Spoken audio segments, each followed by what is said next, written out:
ఎలుగులేని కెనరా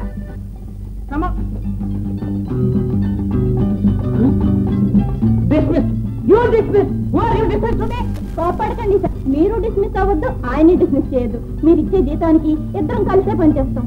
ఆ బుద్ధి పెట్టాక మీరు ఉండండి. చేస్తారా? అయితే ఒకసారి వెళ్ళండి, బయట వాళ్ళ రహస్యాలన్నీ సేకరించండి. నాకు పేరు తెలుసు, అందుకే నేను అడుగుతున్నాను, సమాధానం చెప్పు. మరి అన్ని ఎంక్వైరీ చేసే వచ్చారు. మా అపవాదండి. ఏమిటి నీ బొంద అపవాదు? పత్రికలు అంటే ఏమిటి? వాటి ధర్మం అంటే ఏమిటి? 10 మంది మంచి కోరాలి, ప్రజలకు తెలియని విజ్ఞాన విశేషాలు చెప్పాలి. ఇలా రాస్తావా? ఒకటి వేస్తే చస్తానండి. జాగ్రత్త, ఇక ముందు ఇలాంటి రాతలు రాశావా తూలు వచ్చేస్తా.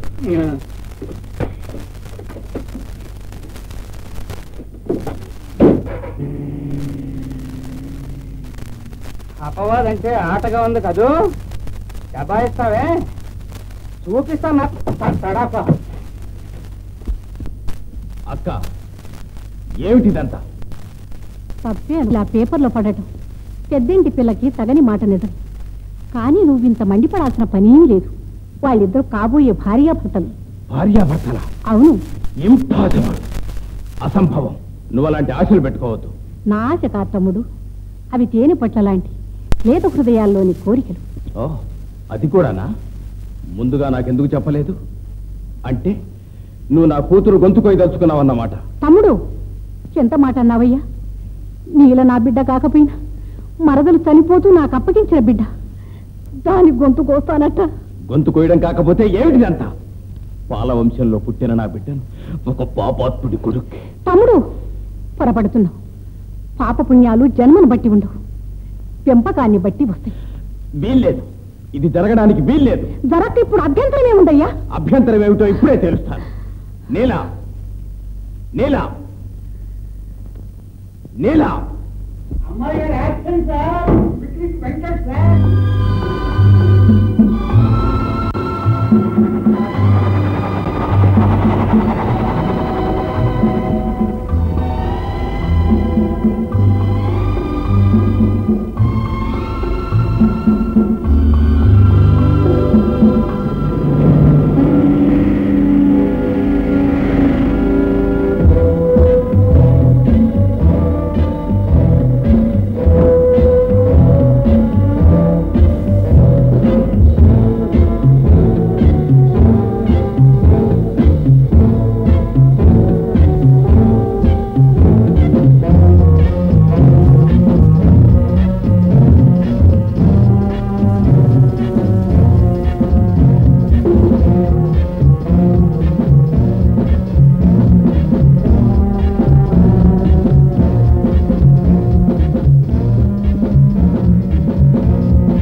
రైలు పట్టాల కింద బాంబు పెట్టారు చూడు.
I'm sorry.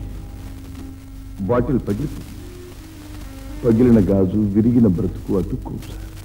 అంతే అంతే. I'm also sorry. నా తొందరపాటు వల్ల ఒక మంచి వస్తువు నేలపాలైంది. తొందరపాటు ఎప్పుడు నష్టమే సార్. పెద్దవారు, అనుభవగిరులు, మీకు నేను చెప్పాలా? అది కాదు బాబు, నాకిష్టమైన వస్తువు ఇంకొకరి చేతుల్లో పడబోతున్నదేనే ఆదుర్త, అంతే. ఈ సెంట్ అంటే మీకు అంత ఇష్టమా? ఇష్టమా? నా ప్రాణం.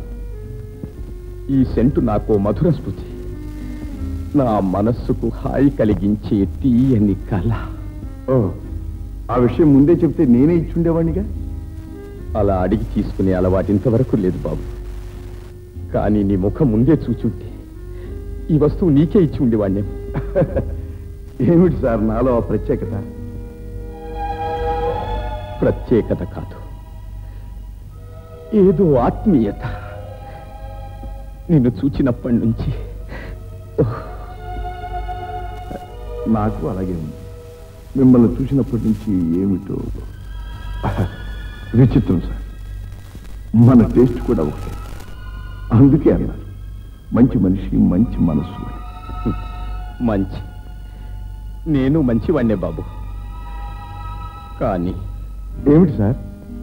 వయస్సులో ఉన్నవాడివి, నీ ఆనందానికి అంతరాయం కలిగించా నేను విచారిస్తున్నాను.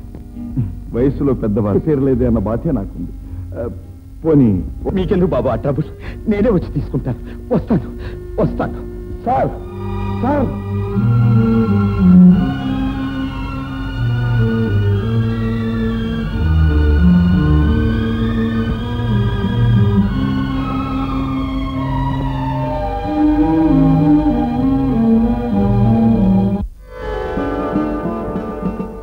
ఆపద్బాంధవ, నా బిడ్డ ఐపీఎస్ సెలక్షన్కి వెళ్ళబోతున్నాడు.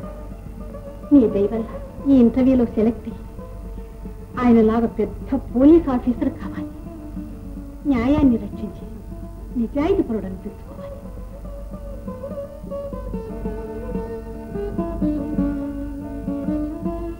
నువ్వేం కోరుకున్నావమ్మా? నాకు అర్థమైందిలే. ఎందరో దొంగల్ని పట్టుకుని పెద్ద పోలీస్ ఆఫీసర్ అయినా నీ దగ్గర పట్టుపడక తప్పదు. అంతే కదా?